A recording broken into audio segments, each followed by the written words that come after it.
Is this some kind of joke?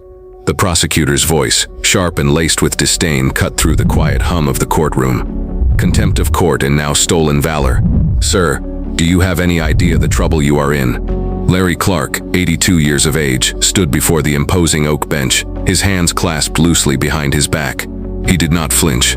His gaze was steady, fixed on a point just beyond the judge, a quiet dignity enveloping him like a well-worn coat. The prosecutor, a young man in a suit that cost more than Larry's monthly income, smirked at the bailiff.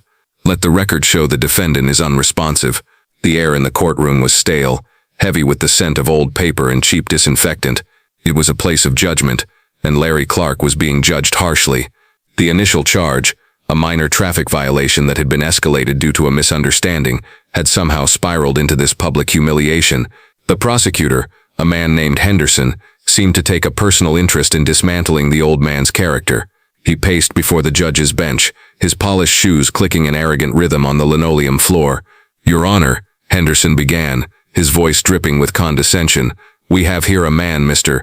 Larry Clark, who not only shows a flagrant disregard for the laws of this state, but also seeks to appropriate the honor of our nation's heroes." Larry remained silent. He had learned long ago that some storms were best weathered in stillness. His silence, however, only seemed to fuel Henderson's theatricality. The prosecutor gestured toward Larry's worn denim jacket. Pinned to the lapel was a small, tarnished piece of metal, a pin that looked like it had been through a lifetime of wear and tear. He presents himself in this courtroom wearing what appears to be a military decoration. A decoration, I might add, that our preliminary checks show he has no right to wear. This isn't just an insult to the court. It is an insult to every man and woman who has ever served this country with honor. The judge, a man named Davies with a perpetually weary expression, peered down from his elevated position. He saw an old man, frail and unassuming, and a prosecutor eager to make a name for himself. The path of least resistance was clear. "Mr. Clark," Judge Davies said, his voice gravelly, "do you have anything to say for yourself? Do you have documentation, any proof of service that would grant you the right to wear that insignia?" Larry's eyes, the color of a faded sky, finally shifted to meet the judge's. "It was given to me," he said, his voice soft but clear, carrying a weight that seemed to surprise the room. Henderson let out a short, incredulous laugh. "Given to you, Your Honor, this is precisely the kind of vague, nonsensical story these impostors rely on. They count on our deference to age, on our respect for the uniform, to get away with their charades. I ask that the defendant produce his DD 214. If he is a veteran, he will have it. If not, then we must conclude he is committing a federal offense." A murmur went through the small crowd in the gallery. The accusation of stolen valor was a serious one, a stain that was hard to wash away. The bailiff, a burly man with a thick mustache, took a step closer to Larry, his hand resting on his belt. The atmosphere was thick with accusation, the presumption of guilt hanging heavy in the air. Larry simply shook his head slowly. "I don't carry it with me." "How convenient," Henderson sneered. He walked over to the defendant's table and leaned in, his voice dropping to a conspiratorial whisper that was still audible to the first few rows. "Old man, you are in a world of trouble. People go to prison for this. You are disrespecting men who bled for this country. Men who died. And for what? So you can get a free coffee at the diner. So you can feel important for a day?" Every word was a small, sharp jab. Larry's posture remained unchanged, but a flicker of something ancient and weary passed through his eyes. He wasn't looking at the prosecutor, or the judge, or the stern-faced bailiff. He was looking at the pin on his own jacket, the small, almost insignificant piece of metal that had become the focal point of his public shaming. The polished surfaces of the courtroom seemed to dissolve, the sharp angles softening into something else entirely. The glint of the metal wasn't from the fluorescent lights overhead. It was the blinding flash of a tropical sun, reflecting off the muddy water of a rice paddy. The air was no longer stale with disinfectant, but thick with the smell of wet earth, cordite, and fear. The clicking of Henderson's shoes became the rhythmic, terrifying chatter of automatic rifle fire. The judge's bench warped into the steep, vine-choked side of a hill, a place he had once called Hill 742. He could feel the weight of his pack, the familiar heft of his rifle, the camaraderie and the terror that were two sides of the same coin. He saw the face of a young man, barely 19, pressing a piece of metal into his hand, a frantic gesture of gratitude and desperation in the heart of chaos. "You take it, Sarge," the boy had said, his voice trembling. You got us through. The memory was so vivid, so all-consuming, that for a fraction of a second, Larry was back there, a young man again, fighting for his life and the lives of the men beside him. The courtroom was a distant, muffled dream, and the reality was the jungle, the heat, and the weight of the promise he had made. Then, just as quickly as it came, it was gone. The harsh lights of the courtroom snapped back into focus. The prosecutor was still talking, his face contorted in a mask of self-righteous indignation. The memory, a sacred and painful piece of his soul, was now just a tarnished pin, an object of scorn. In the back of the courtroom, a young woman sat watching the proceedings with a growing sense of unease. She was a law student, there to observe the mundane churn of the local justice system. But this was anything but mundane. There was something in the old man's eyes, a profound stillness that didn't fit the picture the prosecutor was painting. It wasn't the look of a liar or a fraud. It was the look of a man who had seen things she could never imagine. She had noticed the pin on his lapel the moment he walked in. It was small and easy to miss, but she recognized it. Her grandfather, a veteran of the same era, had one just like it, locked away in a rosewood box with his most treasured possessions. He had told her what it was, and the gravity of what it represented, as Henderson continued his tirade, demanding that Larry be held in contempt and investigated for fraud. The young woman felt a surge of adrenaline. This was wrong, terribly wrong. She looked at the judge, hoping to see a glimmer of doubt, of judicious caution, but saw only impatience. She looked at the faces in the gallery and saw only passive curiosity. No one else seemed to understand the potential gravity of the mistake being made. Slipping out of her seat, she moved as quietly as she could, her heart pounding against her ribs.